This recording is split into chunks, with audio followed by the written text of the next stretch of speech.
ମୋ ବୋଉ ତୋ କୋଳେ ଆସି ମୁଁ ଦୁନିଆ ଦେଖିଲି, ସତ ମିଛର ପାର୍ଥକ୍ୟ ତୋଠାରୁ ଶିଖିଲି।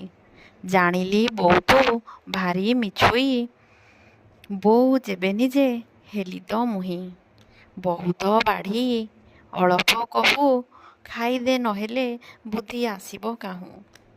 କେହି ଯଦି କହେ ମୁଁ ମୋଟା ହେଲେଣି, ତୁ ମିଛେ କହୁ କାହା ଆଖିକି ଦିଶୁନି, ମୋ ଝିଅ ତ ଝଡ଼ି ଗଲେଣି।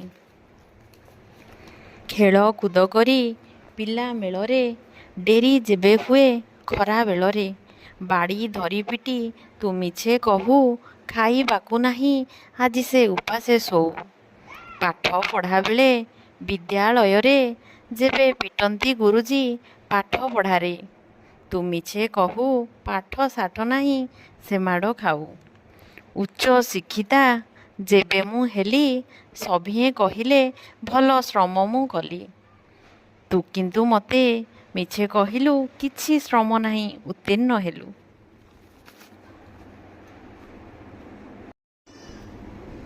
କନ୍ୟା ଦାନ କରି ଦୁହିତା କଲୁ, ସବୁ ସମ୍ଭାଳିବୁ ବୁଝାଇଥିଲୁ। ସଂସାର ପଥଟା ଏତେ କଠିନ, ତୋ ମିଛ ଥିଲା ଯେ କେତେ ମହାନ। ଆଜି ଜାଣିଲି ମୁଁ ତୋ ଶ୍ରେଷ୍ଠ ପଣ, ବୋଉର ଗରିମା ଶ୍ରେଷ୍ଠ ଦର୍ପଣ।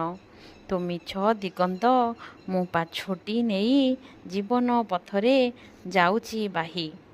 ଜାଣିନି ମୁଁ ତୋ ପରି ବୋଉ ହେବି କି ନାହିଁ, ମୋ ବୋଉ ପରି ବୋଉ ମୁଁ ଗର୍ବ କରଇ।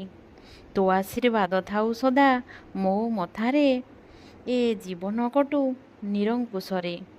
ହେ ପ୍ରଭୁ ଜଗନ୍ନାଥ ତୁମ୍ଭେ କରୁଣାମୟ, ମୋ ବୋଉକୁ ହିଁ ବୋଉ କରି ସବୁ ଜନମରେ ଦିଅ।